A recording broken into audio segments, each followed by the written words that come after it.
እኚህ ሊቅ ህዝበ ክርስቲያኑን በሙሉ እንደታደጉት ይሰማኛል። ለመጥምቀ መለኮት ቅዱስ ዮሐንስ በሚል ርዕስ በግለሰብ የታተመና በውስጡ የክህደት ትምህርት የያዘ መጽሐፍ አንብበው ክህደቱ አሳስቧቸው ለመንበረ ሐዋርያት እንኳን ክርስቶስን ከተከተሉ በኋላ ወደ ሚስት አልተመለሱም። ሐዋርያት እንኳን ክርስቶስን ከተከተሉ በኋላ ወደ ሚስት አልተመለሱም። እንደው ጴጥሮስ ሚስት ነበረው ይባላል። ጭራሽ እሷ አምላክን ወልዳት መልሳ ወደ ትዳር ተመለሰች ይባላል። እዚህ ሰዎች ግን በእውነትም የዲያብሎስ መልእክተኞች እስኪመስሉ ድረስ አባቶቻቸውን በዚህ ልክ ያወርዷቸው። አሁንም አናለባብስ የተቀበሩበት ቦታ ሙስሊሙ ህዝብ ዘንድ መከፋፈልን የፈጠረ አሁንም ዑለማው መጅሊሱ ከቤተሰብ ጋር በመነጋገር ልባት ቢሰጠው የሚገባ ጉዳይ። አሁን ምን ትሉታላችሁ? ይሄንንስ አንቺ ብላቸው የሚገልጻቸው አይመስልም። አባ ማቲያስ ህገወጥ ፓትሪያርክ ናቸው። ፓትሪያርክ የሚለው ቅጽል ካስፈለጋቸው ማለት ነው። በጽጌ አበባ ይዛችሁ ወደ ቤተ መቅደስ የምትገቡ ሰዎች እንካችሁ። አበባ ቤተ ክርስቲያን ውስጥ አይገባም። ማይሉ መሬታችን በተራበችበት ወራት የተራበ እንደማብላት ከገበያ አበባ ባንዲሽ በ2000 በ5000 አበባ ገዝቶ አመጡ ማለት ለሚቆም ይሰጣቸዋል። ታምሩን የሚነግሩንን እያየን የማናየውን እየሰማን የማንሰማውን የሚያስተውሉ ሰዎች ግን ሲነግሩን ልንቀበል ይገባል። እንዲህ ያሉ አባቶችን አያሳጣን። ጠይዋቸው ወዳ እጣሺ ጊዜ እናጥባለን። ወዳችንን አጥበን እናቃለን። አጥበን እናቃለን። ታዲያ የእግዚአብሔር ታሪክ እቺ ብቻ ተበቃ። እቺ ብቻ ዶሌላ ይሄው ልብስ አይታችኋል። እቃውን አይታችኋል። እጅ አይታችኋል። አሁን ተጣጣባላችሁ። አሁን ግን ሆዳችን ይሄ ሄዶ በልተናል። አሁን ይበልተናል። አሁንም እንበላለን። ግን አጥበነው እናቃለን። ቅዳሴው ሲያልቅበት ቀረሮ ጨመረበት አሉ። እንዴ ብሎ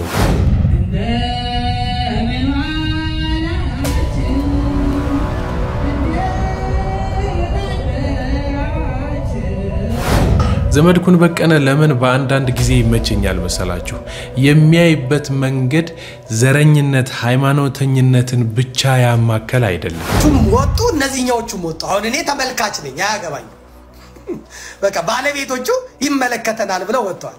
አብዱል ቃድር ሐጂ ኑረዲን ምን አለ? እነዚህ በተቀዳሚ ሙፍቲ ዑመር ህልፈት የተሳለቁና ስድባቸውን በቪዲዮም ጭምር በድፍረት የለቀቁ ናቸው። እነዚህ ለሙት እንኳን የማያዝኑ አረመኔ በመሆናቸው ህጋዊ የክስ ሂደቱ እስኪደራጅ ድረስ በሚኖሩበት ለአገልግሎት በሚሄዱበት ቦታና መስሪያ ቤቶች እንዲሁም አውሮፕላን ሲሳፈሩ ከፍተኛ ክትትል ፍተሻ ቢደረግባቸው ጥሩ ነው። የናፍቃል ልቤ በብዙ የናፍቃል ልቤ ሰላም ጤና ፍቅርንና በረከትን ያድልልን። ውድ የተከበራችሁና የተወደዳችሁ የክርስቶስ ቤተሰቦች የማምላክ የወላዲተ አምላክ ያስራትና ያደራ ልጆች እንደምን ሰንብታችኋል? ኢትዮጵያውያን ደህና ናችሁ ወይ? ሰላም እግዚአብሔር በያላችሁበት ከሁላችሁም ጋር ጸንቶ ይኖር። አሜን ልትሉ ይገባል። እሺ ከአሜን ይቀራል ስለሚሉን እንዴት ናችሁ? ሰነባበታችሁልኝ? ብዙ ቀናቶችን አለፉ።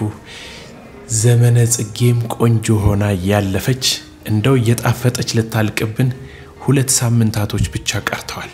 እንዴት ነው እስኪ እናንተ በሄዳችሁበት በመታድሩበት ደብር ወይም ገዳም ሊሆን ይችላል የምታዩትን ያስደነቃችሁን የገረማችሁን ደስ ያላችሁን ለመጀመሪያ ጊዜ ሄዳችሁም ሰዎች በኮሜንት ቦክስ ላይ ብታስተዋውቁኝ ወይ ብትነግሩኝ ይሄ ነገር አልገባኝም ምንድነው እሱ እንደዚህ አይነት ነገሩ ምናምን ብትሉ መልካም ነው። ምክንያቱም አንዳንድ ቦታ ህገወጥ የሆኑ ነገሮች ስለሚደረጉ ማለት ነው። እንስማቸው። አበባ ቤተ ክርስቲያን ውስጥ አይገባም። ማይሉ መሬታችን በተራበችበት ወራት የተራበ እንደማብላት ከገበያ አበባ ባንዲሽ በ2000 በ5000 አበባ ገዝቶ አመጡ ማለት ለሚቆም ይሰጣቸዋል። መጀመሪያ አሁን እንደዚህ ያለ አበባ ማህሌት ውስጥ አይገባም። እንኳን አበባ በገና መሰንቆ ማህሌት ውስጥ አይገባም። ሁሉ ኮስራታ ይሄ እኮ እህል ለቅማ ታውቁ። ይሄ ቤተክርስቲያን ውስጥ አይገባም። አበባ ቤተክርስቲያን ውስጥ አይገባም። ማይሉ በዛ ውስጥ ምን የሚሰራው ነገር የለም። አበባ የመሬታችንን ምሳሌነቷን መግለጥ ከፈለገ አይታችኋል። በቤተክርስቲያን ጥንታዊ ስዕሎች ዙሪያ ሐረጋቸው እንደሆነ ምስጢር ለመግለጥ ቅጠል አበባ ያደርጉበታል እንጂ ከነሱ ምሳሌነቱን ለማጽናት እንዲያማ ከሆነ ጌታችን በግን ስለሚለው ታዲያ ሙክት እየጎተተ ባንጂ አልቀረም ደልጭ ዋታል እንዴ ዳ እየተራበ አንተ አበባ ገዝተህ ልትጸድቅ አይሆንም። ስርዓት እንጠንቅቅ እንወቅ። ደግሞ አንዱን መምህር እንዳይከፋቸው ይመናል እና ነገ መጥቶ ጫማው ሲገባሰ ነገ መጥቶ ቤተክርስቲያን ላይ የማይገባ ድርጊት ላድርግ ሲልሳ ነገ መጥቶ ፍትሐ ነገሥት ለቤተክርስቲያን አያስፈልግም ብሎ የተናገረ ቀን ምን ሊውጣችሁ ነው?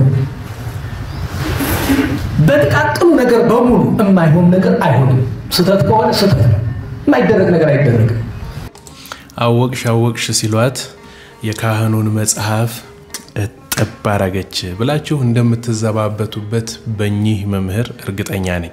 አንዳንድ ጊዜ በተለምዶ ብዙ ነገሮችን እናደርጋለን ትክክል መስለው እስኪታዩን ድረስ እግዚአብሔር ፍጹም መስዋዕታችንን እንደተቀበሉን መንቆጥራቸው ነገሮች አሉ። በደንብ ደግማችሁ ስሙት እያሉ ያሉት እኚህ መምህር ዮርዳኖስ ምንድነው? አበባ እህልነት አለው እና ወደ ቤተ መቅደስ ውስጥ አይገቡም። ምግብነት አለው። ስለዚህ ወደ ቤተ መቅደስ ውስጥ አይገባም። እመቤታችንን ለመግለጽ አጸዱ ዙሪያው ላይ አባቶቻችን ያን ነገር ለማድረግ አበባ ይተክላሉ ነው ሐሳቡ እና ቅጠሉን። ስለዚህ የምናደርገው ነገር ያው እግዚአብሔር ልባችንን ኩላሊታችንን የሚመረምር አምላክ ስለሆነ ምን ማድረግ እንዳለብን እያወቅን እየተማረን ብናደርገው መልካም ነው ለማለት ነው። እንግዲህ የራስ የግል ሐሳቦቻችሁን በኮሜንት ላይ አያስቀምጡ። ምን ችግር አለው የሚለውን ብቻ አታስቀምጡ። እንዲህ ነው እንዲህ ስለሆነ ነው ብላችሁ የራሳችሁ ነገር ብታስቀምጡና ሊቃውንተ ቤተክርስቲያንን ጠይቀን እኛም ወደ እናንተ ብናመጣላችሁ መልካም ነው። ዲያቆን አበሜሌክ ነኝ።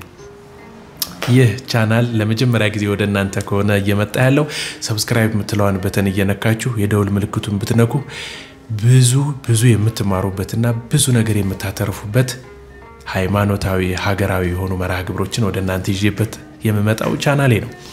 እንግዲህ 100,000 አልገባንም። ቻሌንጁን እየተቀላቀላችሁ አይደለም። ብዙ ሰዎች ተቀላቀሉና 100,000 ብታስገቡን መልካም ነው። እንደምታውቁት ታላላቆቹን ገዳማት ወደ እናንተ በሰባት ቴሌቪዥን ይዘን እየመጣን ነው። በስልክ ነው መንቀርጸው ብለናቸዋል። እግዚአብሔር ረድቶን ካሜራ በቅርብ ጊዜ ውስጥ እንገዛለን ብዬ አስባለሁ። ከእግዚአብሔር ጋር እየሞከርን ነው። አንዳንድ ሊረዱን የሚችሉ ሰዎችም እንደማግኘት ይያልን ነው ግን እስካሁን ድረስ የሚገዛ ሰው አልተገኘም። ኤኒዌይ ግን ወደ እናንተ እናደርሳለን ማለት የፈለኩት ቆይንቶ እንግዲህ ወደ እናንተ ምናደርስበት ቻናላችን ነው። ሰባት ቴሌቪዥን ብትከታተሉት የበለጠ መታተርፉበት ይሆናል። ወደ ቀጣይ ቪዲዮቻችን እንሄድ። ወቅታዊ የሆኑ አነጋጋሪ ነገሮችን ይዤላችኋለሁ። ስለዚህ ባላችሁበት ስፍራ ሆናችሁ አረፍ ብላችሁ ይሄንን መርሃ ግብር ስለምትከታተሉኝ እጅግ በጣም አድርጌ አመሰግናለሁ። መጨረሻ የማስተላልፈው ቆንጆ መልእክት ስላለ ለናንተው የሚጠቅም ለናንተ የተላከ ለናንተ የተሰጠነውና መርሃ ግብሩን እስከ መጨረሻው ድረስ እንድትሰሙ በአክብሮት ጋብዛችኋለሁ። የተፈቀደላችሁ ብቻ።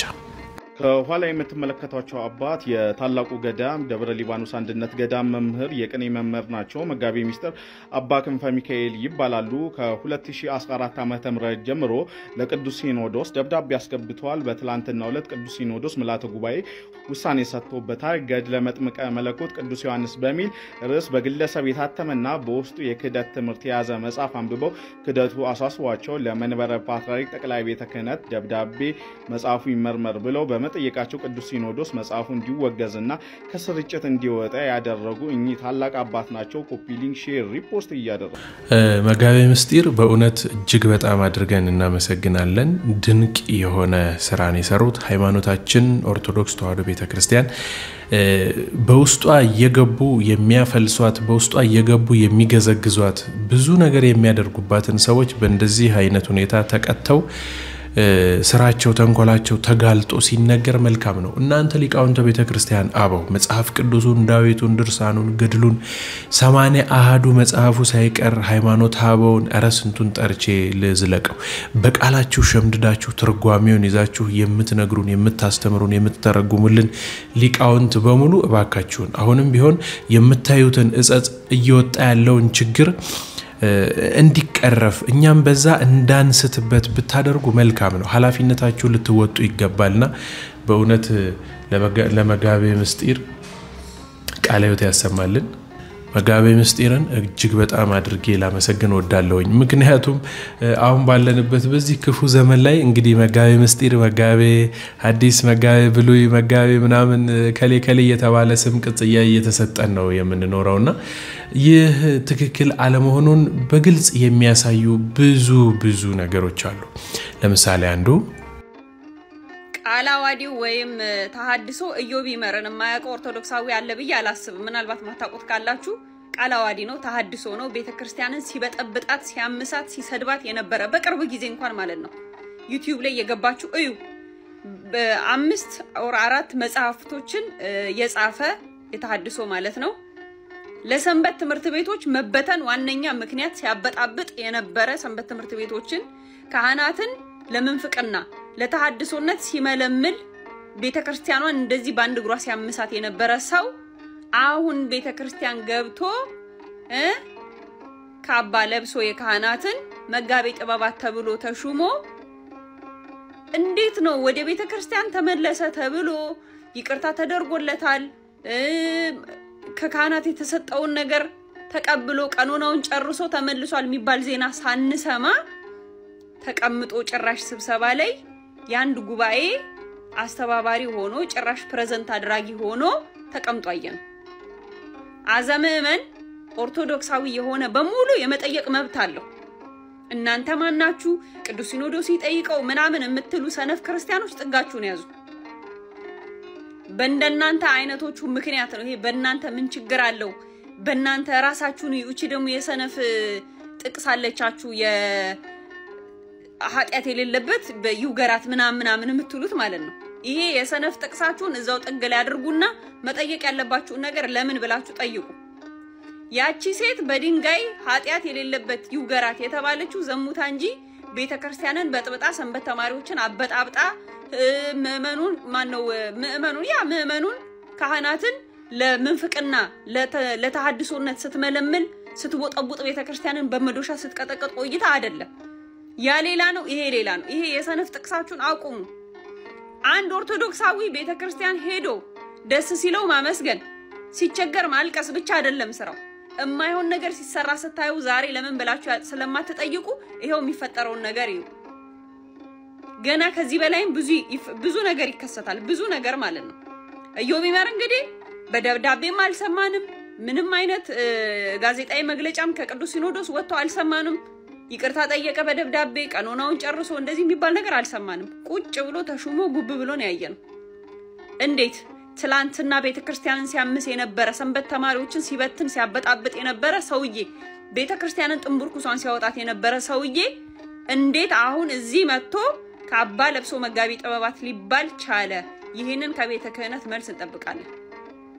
አንቺ ብላቸው የሚገልጻቸው አይመስልም አባ ማቲያስ ህገ ወጥ ፓትሪያርክ ናቸው ፓትሪያርክ የሚለው ቅጽል ካስፈለጋቸው ማለት ነው ይሄንንም ለቋንቋ ነው የምጠቀመው ለኔ ግን አባ ማቲያስ የሚባል ሰው አላውቅ እኔ እሳቸውን ቀርቤ ከማየት የተነሳ ደግሞ ነጮታ ቀይርም ባውራ አንቺ ብላቸው የሚገልጻቸው አይመስልም ቀርቤ ያውቃቸዋለሁ አብረን ሰርተናል ጨርሶ ርህራሄ የሚባል የሌላቸው ፍጥረት እሳቸው ናቸው በየኢንተርኔቱ አንተ ኮሜንት እያደረግህ የምትሰድበው አይደለም ጥቅስና እውነቴን ነው ለባባ ሌቦች ምናምን የሚያይ የለም ተቀምጠ በ5 ብር ዳታ ሷ 5 መክሊት ያለው ሰው እየተሳደብ ትውላለህ በዚህ ዘመን በጣም የሚያሳዝነኝ ነገር የቤተ ክርስቲያን ማዕረግ መውረዱ ነው መንግስት ቢያወርደው መናፍቃን ቢያወርዱት ይደንቃል እኛ ወረደ ነው አላቀድም አባቶቻችን እያቃለል ሰድበል ለሰዳቢ ምን ሰጣቸው እኛው ክብር እንስጣቸው ሁሉንም ነገር አውቀን እንጠቀምበት አናቀለው ለማለት ስሙ ብቻ ነው ያዝነው ወይስ ተግባሩ ነው ጭምር ነው በዚች ምድር ላይ ስንኖር እግዚአብሔርን አስደስተን እኛም ተደስተን የእግዚአብሔር ልጆች ሆነን ክርስቲያን የተባልነው የክርስቶስ ተከታዮች ስለሆነ ነው እግዚአብሔር ፍቅር ስለሆነ የክርስትና እምነት መታወቂያው ፍቅር ነው ኢዮብ ይመር ሁላችንም የምናውቅህ ነህ በእርግጥ ከኔ ጋር ፊት ለፊት ተገናኝተን ብዙ ያወራነው ነገር የለም ኢዮብ ይመር በደንብ ፕሮቴስታንት እንደሆነ ወይም ደግሞ የቀጥተኛይቱን ኦርቶዶክስ ተዋሕዶ ቤተክርስቲያንን የሚያፈልስ ሰው ሲቦጦቡጣት የኖረ እጅግ በጣም ከባባድ የሆኑ ቤተክርስቲያኗ ላይ ምን ልበላችሁ የተሐድሶ መንፈስን በደንብ ሲያዝህርጽ የነበረ ቪዲዮ ላይ እንደተመለከታችሁት ከናሰግድ ጋር ብዙ ነገሮችን ያደረገ ሰው ነው። ዛሬ ላይ ቤተክርስቲያን ተቀብለው በዚህ ስፍራ ላይ ልታስቀምጠው አይገባም ነው ያልነው። ኦርቶዶክስ መሆን አይችልም ግን ይያልን አይደለም። ተጠምቆ ልጅነትን ወስዶ ተመልሶ እንዳጠፋው ልጅ መልሳ ደግሳ ቅድስት ቤተክርስቲያን ልትቀበለው ትችላለች። ነገር ግን አሁን ላይ እንግዲህ በቅርብ ቀን የወጡትን መረጃዎች መቼም ሳታዩት አትቀሩም። እኔም ወደ እናንተ ሳላደርስ የቀረውት ብዙ ቦታ ስለታየና ብዙ ሰዎች ስላደረሷችሁ ነው ብዬ አስባለሁ። አባ ከሌ 5 ሚሊዮን ብር፣ አባ ከሌ 3 ሚሊዮን ብር፣ አባ ከሌ 5 ሚሊዮን ብር፣ አባ ከሌ የተባለ የእንትን ቤተክርስቲያን አስተዳዳሪ ጵጵስና ለመሾም የሰጡት ጉቦ ሲነገር ነበር። እንግዲህ እኔ አልሰማንም ካንተ ነው ገና የሰማነው አምጣልን ምትሉ ከሆነ ሙሉን መረጃ ይዤላችሁ እመጣለሁ። በእንዲህ ያለ መልክ ባለችበት ቤተክርስቲያን በጣም እጅግ በጣም ፈተና ውስጥ ባለችበት ጊዜ እንግዲህ እንዲህ ያሉ መናፍቃን ደግሞ ውስጧ ገብተው በዚህ ልክ እየሰሩ ነውና ውጪ ያላችሁ ከሲኖዶሱ ከክህነቱ ከቤተ ክህነቱ ውጪ ያላችሁ ውድ ክርስቲያኖች ምእመናን ወንድም ሴቶችም ህፃናት አዛውንት ሁሉንም እንድትጠነቀቁ የምፈልገው ከቤተ ክርስቲያኒቱ የሚተላለፈው መልእክት እንኳን እያሳሰበን መጥቷል፣ እያስጨነቀን መጥቷል። የቅዱስ ሲኖዶስ ውሳኔ ነው ተብሎ የሚነገረን ነገር ላይ እንከን እያገኘንበት ነው፣ እየፈራን ነው። ስለዚህ እንደው በተቻላችሁ አቅም በእውነት ነገሮችን ሁሉ እየመረመራችሁ ማን ምን እንደሆነ እስከዛሬ የተማራችሁ ትምህርት እንዲያተርፋችሁ እውነተኛይቷን የሆነ ነገር ሰልላችሁ ቦርቦራችሁ እንድትማሩ እንድትጠነቀቁበት ፈልጋለሁ። እኔ አሁን በጣም የፈራንበት ዘመን ላይ በጣም የደነገጥንበት ጊዜ ላይ ደርሰናል። ምክንያቱም ከቅዱስ ሲኖዶስ የተላለፈ ነው ተብሎ አሁን በእውነት ብፁዕ አቡነ ሳዊሮስ የሆነ መልእክት ቢያስተላልፉ ስንቶቻችንን የምንሰማው? ተላለፈ የሚባለው ግን ከጠቅላይ ቤተ ክህነት ነው። ስንቶቻችን ተቀብለነው እንሄዳለን? ቤተክርስቲያን በዚህ ልክ ተከፋፍላለች። በዚህ ልክ መስማት አቅቶናል። ገድለ ቅዱስ ዮሐንስን ይሄው እንደሰማችሁት ነው አይደል? 10 ጊዜ ተወልዷል፣ 10 ጊዜ ሞቷል። በቃ በጣም ከባድ ነው። በእውነት ነው የምላችሁ። መጽሐፉን ብታነቡት ያው አሁን ማንበቡ ሁሉ ኃጢያት ሊሆንባችሁ ነው። ስለዚህ ያላችሁም ሰዎች አቃጥሉት። በእሳት ስለሆነ የሚቃጠለው እንደዚህ አይነት ነገር ወይም ደግሞ የከበዳችሁ ሰዎች ካላችሁ ቤተክርስቲያን አምጥታችሁ ብታስቀምጡት መልካም ነው። ይህ ማለት ምን ማለት ነው? ቤተክርስቲያናችን ውስጥ ተሰግስገው የገቡ ሰዎች ቅድስቲቱን ቤተክርስቲያን ለማጥፋት ሁሉም ቆርጦ ተነስቷል። ውስጥም ውጭም ያሉ ሰዎችና ራሳችሁን ልታተርፉበት ይገባል ባይ ነኝ። ለምሳሌ አሁን ይሄንን ሰውዬ ስሙት።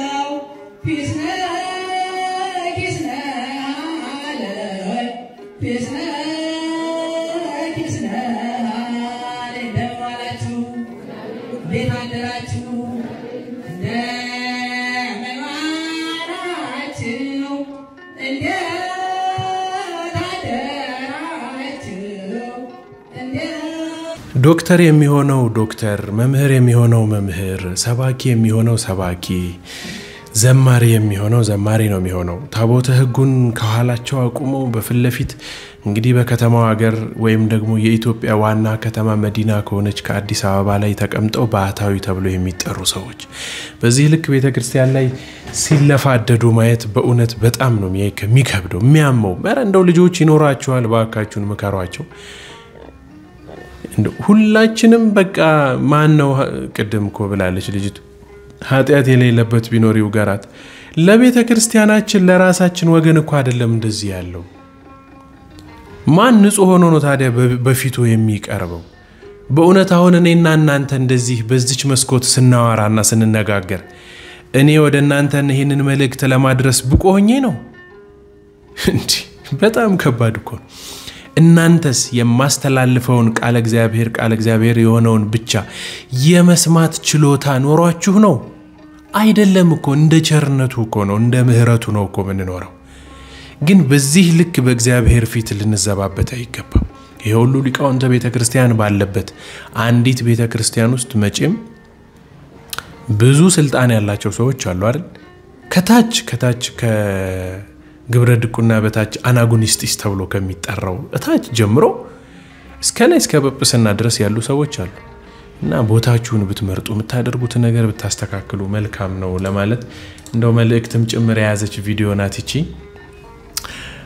ቀጥያ ላያይዘውና ይሄንን ሆዳ እጣሺ ጊዜ እናጥባለን ሆዳችንን አጥበን እናቃለን አጥበን እናቃለን ታዲያ የእግዚአብሔር ታሪክ እቺ ብቻ ተበቃ እቺ ብቻ እንደው ሌላ ይሄው ልብስ አይታችኋል እቃውን አይታችኋል እጅ አይታችኋል አሁን ተጣጣባላችሁ አሁን ግን ሆዳችን ይሄ ሄዶ በልተናል አሁን ይበልተናል አሁንም እንበላለን ግን አጥበነው እናቃለን እቺ ብቻ ተበቃም የጌታ ምስጋና ጥበቡን ለማወቅ ሌላ ያስፈልጋል ሌላ ምርምር ያስፈልጋል ይምትን እኔ ምኑን ልናገር ምን ልበል እንዴትስ ይባል አው እንግዲህ ፍረዱት ይሄንን ጉዳይ እናንተው ልጆች ፍረዱት ስለዚህ ልጆቼ እኔ በበኩሌ የምለው ተገዙ ለእናት ለአባት የፈጠረ ፈጣሪሽ በተግባሩ ውደደው አፍቅረው ትእዛዙን ፈጽም እናት አባት ግን አክብር ትእዛዝ ማለት ከፍተኛ እናት ይህች ዓለም ነች ሕይወት እስቲ ይህንን ሰማይስ 9 ወር ከ5 ቀን እህል አሁን የበላ ነው ይሉት ይቆረቆራል በእትብታ አጥብታ 4 ዓመት ከ6 ወር ከክንድ ለሊት እንዲ ሰው ሲተኛ እሷ እንዲ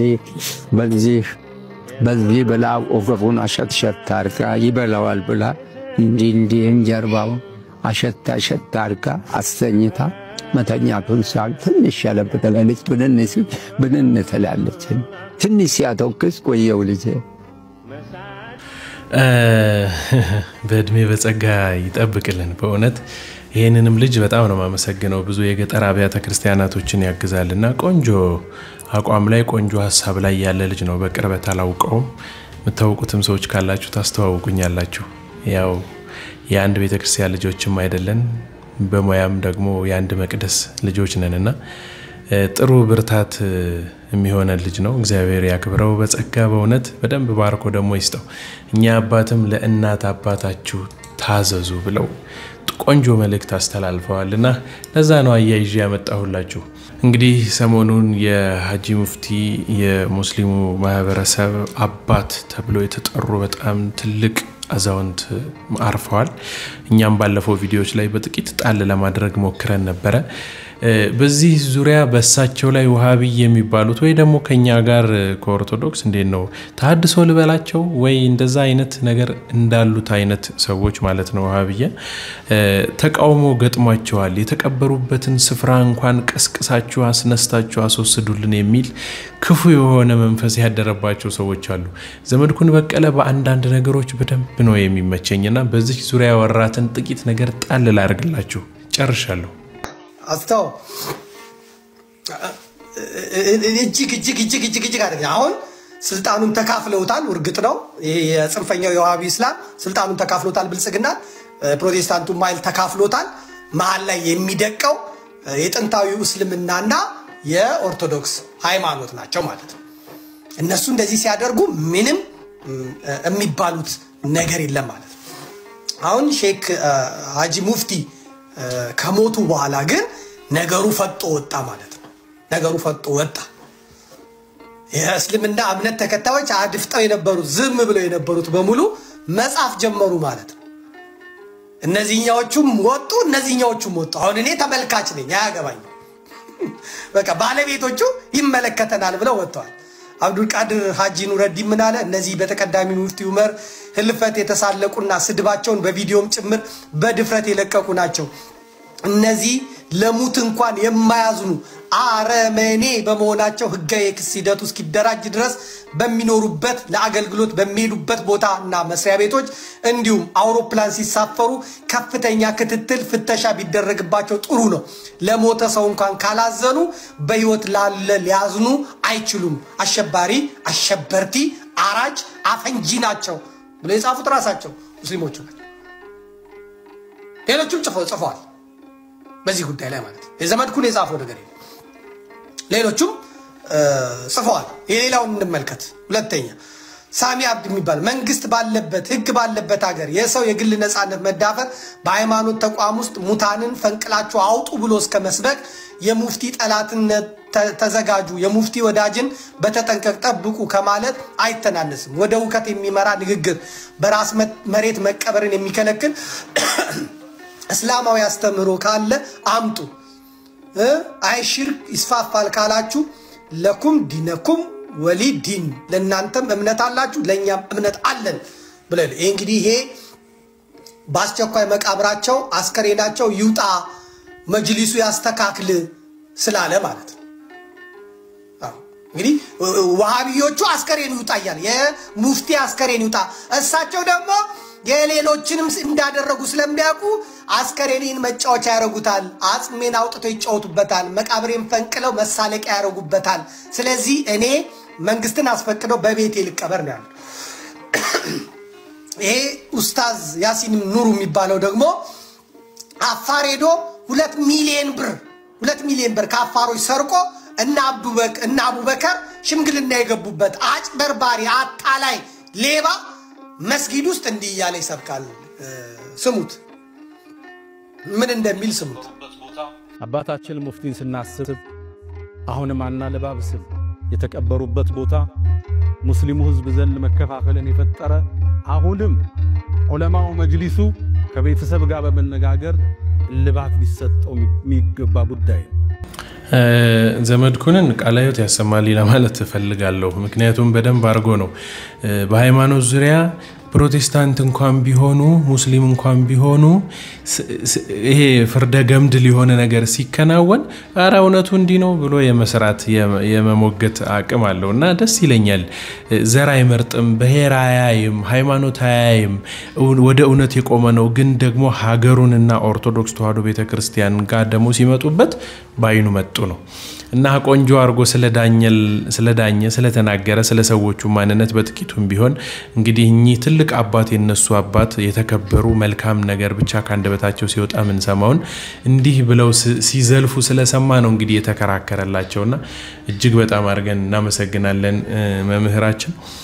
እንግዲህ መጨረሻ ላይ ማስተላለፍላችሁ መልእክት አለች። በጽሞና እንድትከታተሉና እንድትሰሙ ፈልጋለሁ ይባልኩት መሰረት ወደ እናንተ በዚህ ሰዓት የምነግራችሁ ይሄንን ነው። እንጋችሁ ጎሮጎር ምዕራፈ ቅዱሳን ቅድስት ማርያም አንድነት ገዳም ቆሞስ የንታ አባ ገብረ ኢየሱስ ወደ ሰፊው ህዝብ የግዕዝ ሚዲያ የሚከታተሉ ሰዎችን እንደው ሁሉ ጊዜ አታድርቃቸው፣ በረከት አድርስ፣ ይሄንን ስጦታ ለነሱ ውሰድ ብለው በጥቂት ዕቃ 2 ጎረምሶች አስይዘው ጸበል በትንሽዬ ወረቀት ደግሞ እምነት ካለችበት ስፍራ ላይ ቧጠጥ አድርገው ሰጡኝና ቀድመው ለመጡ ሰዎች ይሄንን አድርስልኝ ብለው ልከውኛል። ከዚያ ገዳም ሰንብተን ስለመጣን ወደ እናንተ ጥቂት የሚሆኑ ጸበልና ጥቂት የሆነች እምነት ይዤ መጥቻለሁ። እንዲህ ነው አልበላችሁ፣ ወስዳችሁ ብትጠቀሙበት ክፉ አይደለም። ግን ስለ እውነት ነው መላችሁ በጆሮዬ የሰማሁት በአይኔ ያየኋቸው ተአምራቶች አሉ። በደንብ ነው መነግራችሁ ይሄንን። ስለዚህ የተደረገላቸውን ሰዎች ጠይቃቸውና ኢንተርቪው መደረግ የሚችሉ ከሆነ ፍቃዳቸው ከሆነ በአካል ይዤ መጥቼ የተደረገላቸውን ይነግሯቸዋል። ምን እንደሚሉ ስሙ። እውነት ነው ብላችሁ እኔ ራሴ በጣም ደንቆኛል። ስለዚህ የሚደረግላችሁ የሚሰጣችሁ ለእናንተ ነውና ከዚህ በረከት እንድትካፈሉ ቀድማችሁ የደወላችሁ ሰዎች በዚህ ስልክ ቁጥር ይሄን በረከት ተወስዳላችሁ።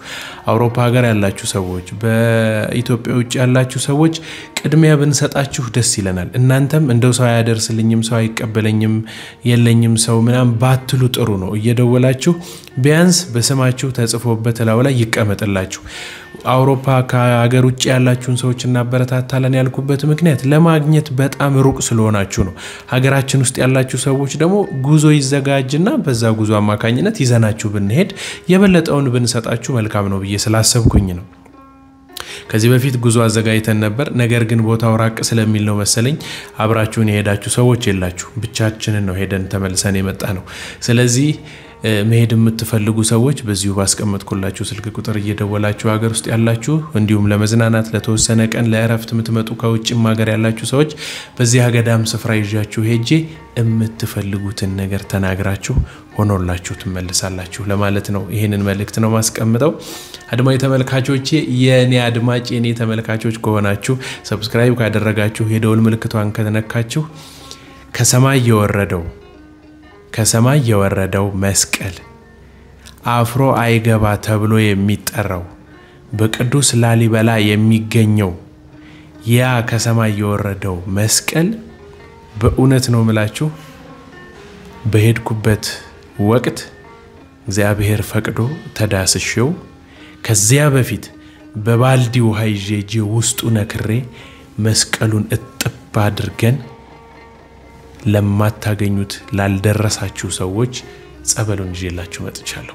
ይሄንን አድርጌ ከናንተ የሚጠበቀው ይሄንን ለመውሰድ ሰብስክራይብ ማድረግ ማስደረግ ላይክ ማድረግ ማስደረግ ምንም ነው በቃ ማይጎዳችሁ እናንተ። እኔ ግን ከላሊበላ ድረስ ተሸክሜ ነው ይዤ የመጣሁት ለእናንተ በማሰብ ይሄን ነገር አድርጌያለሁ። እንደ ዋጋ አትቁጠሩብኝ፣ ግን እንደ ወስዳችሁ ለበረከት ተጠቀሙት፣ ዳኑበት፣ ተፈወሱበት ነው የኔ ሐሳብ። ስለዚህ ሌሎችም እንዲህ ያሉ በመሄድባቸው ገዳማትና አድባራት ወደ እናንተ እየደረሰ እንድትባረኩበት እንድትቀደሱበት ዘንድ እነዚያን ነገሮች ሰብስክራይብ ማድረጋችሁንና የደወል ምልክቷን መንካታችሁን አትርሱ። ተዘጋጅተው የቀረቡላችሁ ቪዲዮዎች እነዚህን ይመስሉ ነበር። እኔ ዲያቆን አበሜሌክ ነኝ። እስከመጨረሻው ድረስ ስለተከታተላችሁን እጅግ በጣም አድርገን እናመሰግናለን። ወስብሐት ለእግዚአብሔር። ሀገራችን ኢትዮጵያን ሃይማኖታችን ኦርቶዶክስ ተዋሕዶ ቤተክርስቲያንን እቅፍ ድግፍ አድርጎ ይጠብቅልን። ወስብሐት ለእግዚአብሔር። ሰላም ቆዩ። ቻው።